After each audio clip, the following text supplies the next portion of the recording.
तेरे माथे का टीका मर्द की किस्मत का तारा है, अगर तू साज़ बेदारी उठा लेती तो अच्छा था। तेरे माथे पे ये आंचल बहुत ही खूब है, लेकिन तू इस आंचल का एक परचम बना लेती तो अच्छा था। असरारुल हज मजाज ने ये लाइनें जो लिखी, इसको उत्तराखंड की 13,000 आशा वर्कर्स ने अपनी ज़िंदगी और अपना मुस्तकबिल बना लिया है। आज 17 अगस्त है और इनको 16 दिन यहाँ लगातार धरना प्रदर्शन करते हुए हो गए। कल कैबिनेट की बैठक हुई और कैबिनेट की बैठक में कोई भी प्रस्ताव आशा वर्कर्स से संबंधित नहीं आया। आशा वर्कर्स का कहना है कि मुख्यमंत्री पुष्कर सिंह रावत ने उनकी वादा खिलाफी की और उनको धोखा दिया।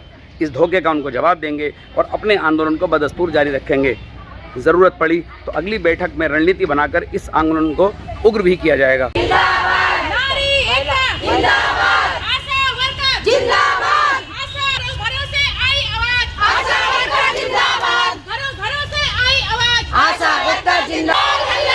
मुख्यमंत्री पे हल्ला बोल, हल्ला बोल, हल्ला बोल। केंद्र सरकार पे हल्ला बोल, हल्ला बोल, हल्ला बोल, हल्ला बोल, हल्ला बोल। मुख्यमंत्री पे हल्ला बोल, हल्ला बोल, हल्ला बोल। बोल रिबाना हल्ला बोल। किसके? जनता के। ये विधायक किसके? जनता के। ये विधायक किसके? जनता के। ये मेयर किसके? जनता के। ये मेयर किसके? जनता के। ये पुलिस किसकी? जनता की। ये प्रशासन किसका? जनता का। ये अस्पताल किसका? जनता का। बोल रिबाना हल्ला बोल, हल्ला बोल, रिबाना हल्ला बोल, हल्ला बोल, हल्ला बोल, रिबाना हल्ला बोल।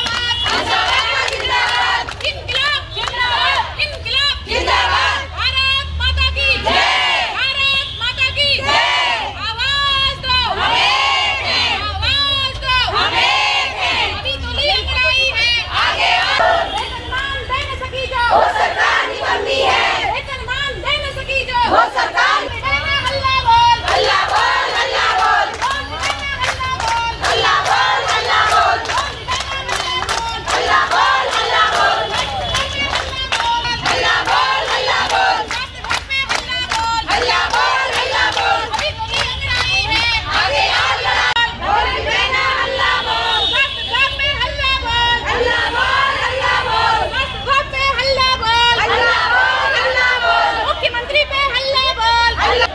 हमको यही लग रहा है कि हमारे साथ वादा खिलाफी हुई है। 15 तारीख तक हम बहुत खुश थे कि शायद सीएम हमारी बातों पर कुछ अमल करेंगे, लेकिन कैबिनेट की बैठक में भी कोई हमारी बात नहीं रखी गई। इससे अफसोस है, हमारी आशाएं अपने को ठगा हुआ महसूस कर रही हैं। लेकिन हमको ये लग रहा है कि हमें भी ठगा गया है। लेकिन अभी भी हमने एक चांस और दे रहे हैं कि 26 जनवरी रक्षाबंधन पर शायद सीएम कोई घोषणा करें। तब तक तो हम बैठ रहे हैं, उसके बाद हम अपनी राज्य कार्यालय की मीटिंग करके उग्र आंदोलन को बाध्य होंगे और उसकी जिम्मेदारी सारी राज्य सरकार की होगी, हमारी नहीं, राज्य सरकार की होगी। तो क्या मुख्यमंत्री ने धोखा दिया 13,000 आशा वर्कर्स को? बिल्कुल धोखा दिया है। उन्होंने बात रखनी, जब हमने उनके आगे सारी बातें रखी थी, उन्होंने कैबिनेट की बैठक में हमारी बात ही नहीं उठाई। अरे मांगे क्या हैं आपकी? मांगे हैं कि हमारी सबसे पहली मांग तो हमारा है सरकारी कर्मचारी का दर्जा दिया जाए, न्यूनतम वेतन दिया जाए और कोविड भत्ता जो हर मासिक 10,000 रुपये का हमारा था, 50 लाख का जीवन बीमा था और जो आशाएं काम करते करते बूढ़ी हो गई, जिन्होंने अपने घुटने तोड़ दिए, उनके लिए एक मुश्त पैकेज और पेंशन की व्यवस्था हो, ये हमारे मुख्य मांगे थी और इस पर सरकार ने कोई अमल ही नहीं किया अभी तक। धोखा तो दिया ही है हमको सरकार ने। कहा कि 15 अगस्त के दिन तक मतलब वो हो जाएगा, प्रस्ताव आ जाएगा। आगे कोई प्रस्ताव नहीं आया, हमारा आगे कोई चीज़ का भी नहीं आया। इतने दिन से हम लोग धरने बैठे हैं, तो 15-16 दिन हमको धरने बैठते बैठते हो गए हैं, लेकिन इसका कोई भी मतलब निर्णय नहीं आ रहा है। हाँ। हमको सरकार ने ठग दिया है, बिल्कुल ठग के रखा है हमको। आशाओं को कहा है कि मतलब आगे मतलब 15 अगस्त तक का ये जियो जारी करना था, वो जियो जारी नहीं किया इन्होंने और सरकार मतलब हमको ठग के रखा है और आशाओं को ऐसा बेवकूफ़ समझ के रखा है। हम लोग आगे अगर कुछ भी करना पड़े तो हम करेंगे, धरना पड़े हमारा जारी रहेगा। हमको रोड में आना पड़े, हम रोड में भी आएंगे। ऐसा कुछ नहीं है कि ये सरकार सोच रही है कि आशाएं कमज़ोर हैं। हम कमज़ोर नहीं हैं, हम एक हैं, सारी आशाएं एक हैं। 13,000 आशाएं लड़ रही बैठे हैं धरने में, लेकिन ये सरकार को कोई सुध नहीं ले ली, कोई सुध नहीं ले रही सरकार हमारी, बिल्कुल भी सुध नहीं ले रही है। शर्म नहीं है सरकार को, बिल्कुल भी कान में रुई डाल के बैठी है सरकार, बिल्कुल शर्म नहीं है सरकार को। कम से कम हम आशाओं के लिए 52 साल की आशा वर्कर शाइस्ता हमारे साथ हैं, जो कि पूरी मेहनत से अपने काम को करती हैं, उसी तरह जिस तरह और आशा वर्कर करती हैं। और ये कैंसर पेशेंट भी हैं। मात्र 2,000 की प्रोत्साहन राशि में इनको घर भी चलाना है और बीमारी के दबाव में भी रहना है। आइए बात करते हैं शाइस्ता परवीन से, जिनके हस्बैंड भी अब नहीं है, छोटे बच्चे हैं। एक बच्ची। शाइस्ता परवीन, जानना चाहूँगा किस तरह की परेशानियां हैं इस काम को करने में, क्या मांगे हैं, और सीएम से जो बैठक हुई है उसमें क्या कहना है आपका? हाँ, देखिए एक टाइम पहले 2007 में जो हमने ट्रेनिंग करी और आशा वर्कर में आए, तो उस टाइम पे ये समझिए इतनी भागदौड़ होती है, हमारा कोई टाइम नहीं है, हमारा कोई टाइम नहीं है जाने आने का, और ये सब हम लोग करते हैं। और ये समझिए मैं एक कैंसर पेशेंट भी हूँ, बीमार हो चुकी हूँ। ये क्या हो रहा है? इस तरह से मैं आशा वर्कर हूँ, इसी तरह से काफ़ी आशा वर्कर बहुत मेहनत करती है और कोई टाइम नहीं उनका घर से निकलने का, घर पर जाने का, अपनी बच्ची को देखने का भी नहीं। और ये सारी आशा वर्कर मेरे जैसी भी बीमार हो गई, मैं कैंसर पेशेंट भी हूँ, मेरे हस्बैंड भी नहीं रहे, कई आशा वर्कर ऐसे हैं जिनके हस्बैंड नहीं रहे, वो कुछ अकेली जस्तजू कर रही हैं और आज तक हमारी पेट डिसाइड नहीं हुई है। आप सोचिए अब इतना टाइम हो गया, जिस वक्त मैं यहाँ आई थी बिल्कुल स्पोर्ट थी, मेरे बाल सब काले थे, आज बाल सफेदी का आलम है देखिए। और मैं जानती हूँ मेरी अंदर की क्या दशा चल रही है, यही दशा मुझे लगता है हर आशा की है, हर आशा की यही दशा। हमें ऐसे ही सबका एक सराहना है। मैं चाहती हूँ इंसाफ हो सारी आशाओं के साथ, सारे मजदूर वर्ग के साथ, और इंसाफ होना चाहिए। कब तक ऐसे चलेगा? देखिए सरकार के साथ आप लोगों की बैठक हुई थी और 15-16 अगस्त तारीख को कुछ बड़ा फैसला लेने की बात हुई थी। जी जी, सरकार ने आश्वासन दिया था कि हम 15 अगस्त को ऐसा आपका करेंगे, लेकिन कुछ नहीं हुआ, धोखा हुआ है, धोखा हुआ है जी। सरकार अब नहीं हुई सीरियस तो कब होगी बताइए? जब मर जाएंगे धूप में चलते चलते।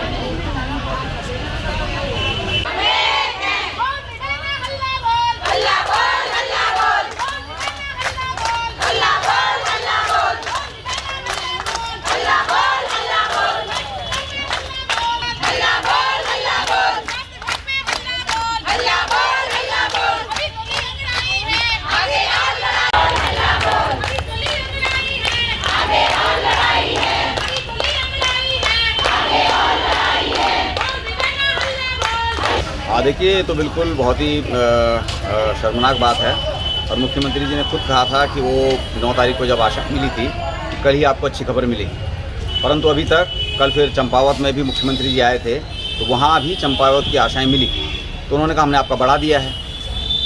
तो मैं आपको बताऊं कि 2000 रुपये जो मासिक प्रोत्साहन राशि इनको मिलती है, उसको बढ़ाने का प्रस्ताव सरकार ने किया है। तो आशाओं का कहना है कि प्रोत्साहन राशि हमको नहीं चाहिए, हमको चाहिए मासिक मानदेय, क्योंकि प्रोत्साहन राशि कभी भी बंद की जा सकती है। मैं आपको बताऊं कि पहले भी 2011 में उत्तराखंड सरकार ने 5000 रुपये वार्षिक प्रोत्साहन राशि घोषित की थी, कुछ सालों तक मिली और उसके बाद बंद हो गई। तो आशंका यही आशाओं की कि भाई ये प्रोत्साहन राशि है तो कभी भी बंद हो सकती है, इसलिए फिक्स मानदेय दिया जाए, जो कह रहे हैं, प्रस्ताव कर रहे हैं उसी को, क्योंकि खजाने पे जितना सरकार का बोझ पड़ना है, वो चाहे प्रोत्साहन राशि दें चाहे मानदेय दें, उतना ही बोझ पड़ेगा। तो अलग से कोई आशाएं मांग नहीं कर रही हैं, हम कह रहे हैं कि भाई सरकार ने जो बढ़ाया है उसी को प्रोत्साहन राशि के बजाय मासिक मानदेय के रूप में आशाओं को दिया जाए। लेकिन अभी तक ना तो जियो हुआ है, अब तक सिर्फ टेलीफोनिक सूचनाएं वगैरह जो भी हो सकती हैं, लेकिन जियो अभी तक नहीं है जो मार्केट में या सड़क पर आए लोगों के बीच आए। नहीं, बिल्कुल एक प्रस्ताव जरूर डीजी हेल्थ के यहाँ से गया है सरकार को, परंतु अभी कोई जियो नहीं है, सरकार ने उसमें मुहर नहीं लगाई है। एक बात तो ये है, वही प्रोत्साहन राशि पे, और हम लोगों का स्पष्ट मानना है कि मानदेय के बिना ये आंदोलन जो है, ये आंदोलन अभी खत्म नहीं होगा। और अगर उसको भी अगर करना चाहते हैं तो उसका पहले जियो तो दें, प्रस्ताव दें हमारे हाथ में, उसके बाद फिर जो आंदोलनकारी आशाएं हैं उस पर चर्चा करेंगे, विचार करेंगे। भाजपा सरकार कहती है हम अपनी कथनी और कथनी करनी पर कोई फर्क नहीं करते, लेकिन सीएम ने 15 तारीख का नाम लिया और उसके बाद फिर डाक के 3 पात, आज भी वही आंदोलन चल रहा है बदस्तूर। बिल्कुल, ये कहा गया कि 15 अगस्त को मुख्यमंत्री घोषणा करेंगे, परंतु 15 अगस्त को भी घोषणा नहीं हुई। अब बात हो रही है कि रक्षाबंधन को करेंगे। हम कह रहे हैं कि भाई आपको जो भी घोषणा करनी है उसके लिए 15 अगस्त से रक्षाबंधन का इंतजार क्यों किया जा रहा है? आशाओं को अगर आपको कुछ राहत देनी है, उनके जो मेहनत है उसका मेहनताना देना है, तो आप दीजिए उनको। और वैसे भी आप देख लीजिए कि भाई कोई भी वर्ग है उसके साथ क्या आप ये सोच सकते हैं कि भाई जो आशाएं जितना काम कर रही हैं, है ना, उनको जिस तरह से उनको शोषित किया जा रहा है, जिस तरह से उनको प्रताड़ित किया जा रहा है, और महिला सशक्तिकरण के नाम पर जो सरकार चल रही है, बेटी पढ़ाओ बेटी बचाओ की इतनी सारी बातें हो रही हैं, परंतु महिला कामगार जो हैं उनका खुला शोषण सरकार कर रही है। ये बात जो है बिल्कुल कोई छुपी हुई नहीं है। उसके बावजूद आप देखिए, क्योंकि जो सरकार की नीति हैं, तो सरकार की नीतियों में ही ये बात शामिल है कि जो महिलाएं हैं, महिला अगर कामगार हैं तो उनसे काम लेते समय समान काम का समान वेतन का फॉर्मूला फेल हो जाता है। सुप्रीम कोर्ट ने, माननीय उच्चतम न्यायालय ने खुद कहा है कि आज के समय में 21,000 से कम पे गुजारा संभव नहीं है। कम से कम इतना वेतन किसी भी कर्मचारी को, चाहे वो ठेके पे है चाहे मानदेय पे है, उसको मिलना चाहिए। हम कह रहे हैं अगर सुप्रीम कोर्ट इस बात को कह रहा है, हमारे सर्वोच्च जो न्यायालय है वो इस बात को कह रहा है, तो आप क्यों नहीं कर रहे हैं? और अभी तो आशाएं ये भी नहीं कह रही कि अभी तत्काल 21,000 दे दीजिए। वो तो कह रहे हैं कि अगर आप 2 से 6 करना चाहते हैं तो प्रोत्साहन राशि को मानदेय में तब्दील कर दीजिए, थोड़ा आशाओं को एक सिक्योरिटी मिले, एक राहत मिले। परंतु सरकार जो है इस पर भी आए बाएँ कर रही है। महिलाएं किसी भी राज्य में नहीं मिल रहा। हम लोगों ने जियो भी भेज दिया, बंगाल सरकार का 2013 का जियो है, उसमें साफ साफ उन्होंने ऑनरेरियम लिखा है, मानदेय लिखा है। उसके बाद वहाँ दोबारा बढ़ भी गया है। तो मानदेय राज्य सरकारें दे रही हैं, क्षमता के हिसाब से काम, जरूरत के हिसाब से वितरण। हम आशाओं को देख रहे हैं कि वो क्षमता से ज़्यादा काम कर रहे हैं, लेकिन ज़रूरत के हिसाब से वितरण सरकार ने उनको नहीं किया है। ज़रूरत क्या, आप देखिए कोई संतोषजनक भी नहीं है। ज़रूरत तो अलग बात है, उसमें जो न्यूनतम जो खर्चे होते हैं, 2,000 रुपये मासिक प्रोत्साहन राशि पे पिछले कुछ सालों से आशाएं काम कर रही हैं। उससे पहले वो भी नहीं मिलता था। प्रति प्रसव पारिश्रमिक और जो बाकी टीकाकरण वगैरह में दौड़ भाग पूरी है। भाई आपको पल्स पोलियो कराना है तो आशाओं को कंधे पे बैग लटका के घर घर जाना है। आपको कोरोना में जागरूकता फैलानी है तो आशाओं को घर घर, गांव गांव, गली गली, वार्ड वार्ड, मोहल्ले मोहल्ले, शहर गांव, देहात, कस्बे सब में जाना है। परंतु जब इसी पैसे की बात आती है तब आप कहते हैं कि भाई आप सोशल वर्कर हैं, सामाजिक कार्यकर्ता हैं। तो ये पता नहीं कैसा वो है, मैंने कैसा फॉर्मूला है कि जब आपको काम लेना होता है तो आप कर्मचारी से ज़्यादा काम लेते हैं। कोई मीटिंग ऐसी नहीं होगी, अगर मान लें पल्स पोलियो की मीटिंग है, फ़र्ज़ कीजिए पल्स पोलियो की मीटिंग है, पल्स पोलियो की मीटिंग में कोई आशा नहीं गई तो उसे जवाब तलब होता है, नोटिस होता है। कोरोना काल में अगर कोई आशा ड्यूटी नहीं करती है तो उसे नोटिस दिया जाता है, उससे जवाब तलब किया जाता है कि आपने क्यों नहीं किया।